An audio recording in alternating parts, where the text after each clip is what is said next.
Hi guys, and welcome back to Ray's Rails. I thought it would be fun if we do the 2024 layout wrap up to show you what I'm happy with and what I plan on doing in the future and what I wish I would have did this year and that I didn't finish yet. So we're just going to start right on the corner right here. I got the burning house. Remember this one? It was in my last video. I got this all hooked up and it works really great. I had to make a few adjustments to it as far as it had a leak and a few other things, but this is really a great accessory. And you can see actually the water. What do you think about that? The water actually squirts out of this little fireman into the house continually. You got to be really careful with this because if you miss the hole in the house or the window, it actually goes all over the place. It'll go on your walls and stuff.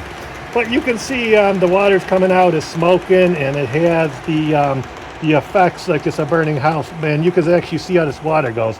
The only thing is when you shut off this water, it's actually like a small it'll actually act as a siphon. So you want to keep the tip of this hose above the water level in the house, which is above about the top of that window, or else you'll come back and your layout will have a big wet spot on it.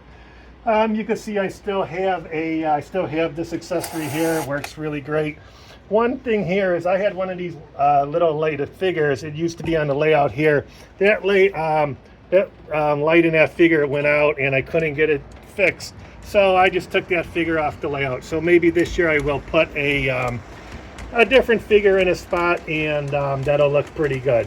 So further down the layout, you can see we have my woodworking section. I have all these buildings, and they simulate as like it's an old woodworking town. I have the sawmill and this accessory here that cuts the wood, and I have the gentleman on the forklift who loads up the cars. All these accessories have been very dependable and they work well.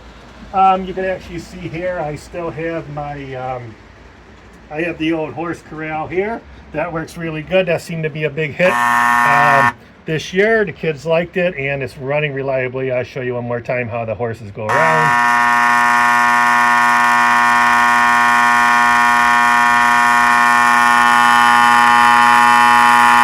I'm really glad the way that turned out.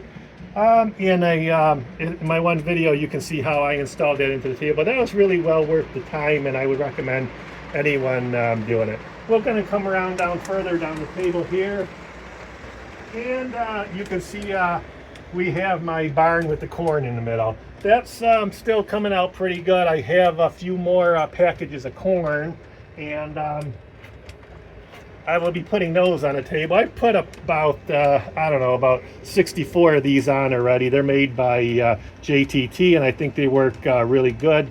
You just put a small hole in the table and plant them. You can see how I got actually the ground there. I got an old video from a couple years ago that shows how to make that if you're interested in seeing how that turned out. So really happy the way that turned out. I have a few more things here, the lumber loaders.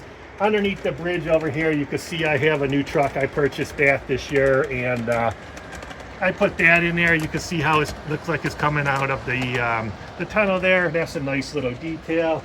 And behind me, I got a few new auto loaders this year. And let's see what else on this shelf here.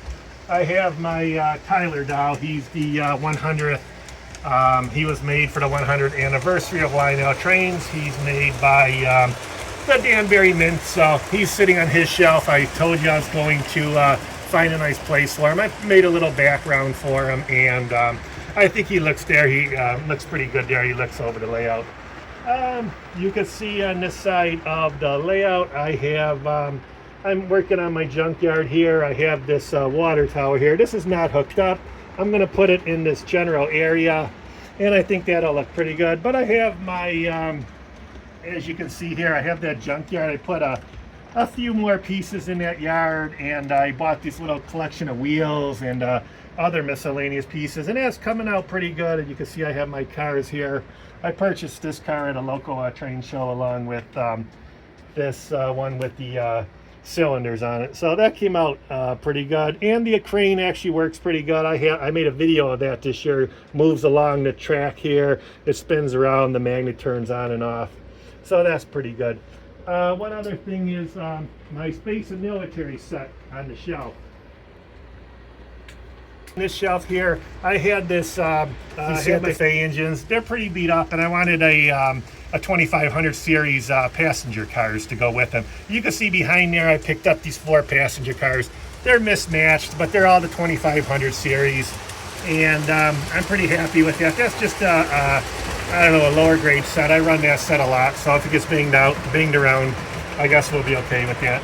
And as far as my space and military set, I picked up a few pieces to go along with that. I picked up this 45 U.S. Marines engine. That's really a strong runner. It doesn't look the greatest, but like I said, it's a strong runner. And I got my my Mercury capsule launching car complete with the capsule on there, the parachute, the band, and I also have the cherry picker car that I picked up this year. I put that together really well. It was a couple pieces fell off in shipping, but I got them all together and it works really well. So I'm happy the way that turned out. And up on top, you can see I have my anniversary series. I got the Westfield car for that. I don't know if I made a video of that. And I have the other 2 cars on a watch list on eBay. Probably will purchase those this year. That's one thing that I hope to purchase. And back to the layout, I have the Wabash F3. You can see the Challenger is going to come into the view real quick, but that'll be moving out. But I have that runs real well. That needed a horn repair, and I have a video on how I did that. That turned out real good. And I have the 2500 series cars behind that.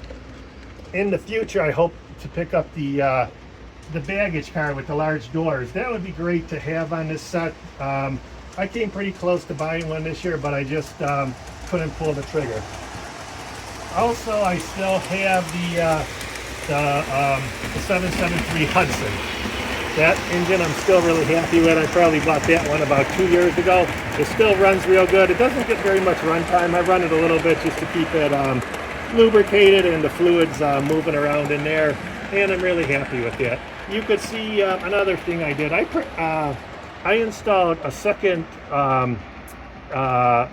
street of the MTH lights. If you look between the buildings there, you can actually see there's about another 7 lights that I installed on their little on the little islands. I have a video on how I do that. I make groups of those 3 or 4, and I get the wires into where it just has 2 wires to install those, and it comes out pretty good. I still have my Miller signs on the layout. That works pretty good. And we'll come around the layout a little bit further. I still have the barrel loader here. It's on the corner of the layout.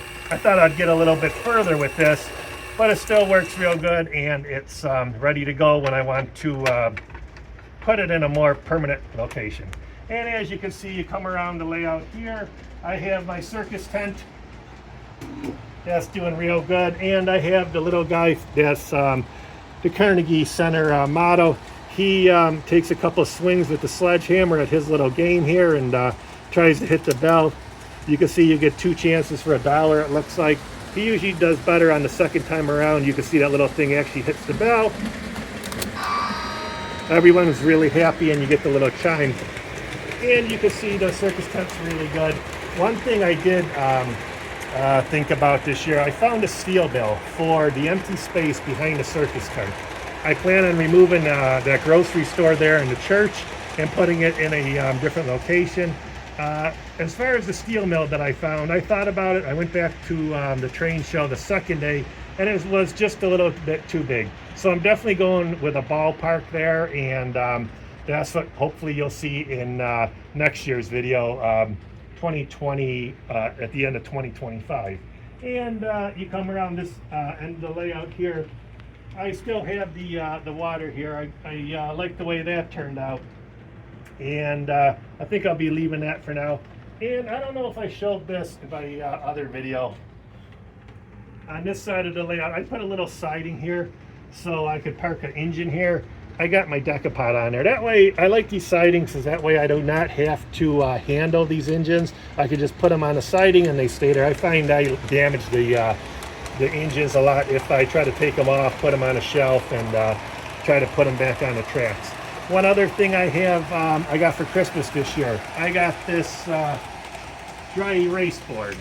I think this will be pretty handy because, like, when I'm working on the layout during the week and I think of, oh, I'd like to make a video on that, or I'd like to show it in my video, I can just jot it down on here, Like if I want to show something that I put like up in the mountain or something, a small detail, I'll remember to put it on a dry erase board, and I'll come back to it when it's time to make the video to show that part. So I think that's pretty good about what I did on the layout this year, and I'm happy with how the layout's coming along. And this is definitely the furthest I got along, furthest that I'm along with this layout or any of the last 3 layouts that I made. So I'm really happy about that.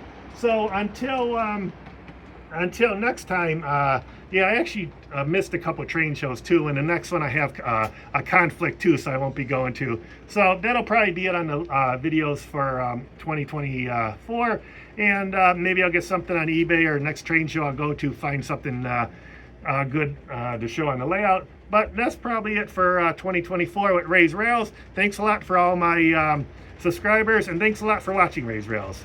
Have a good New Year.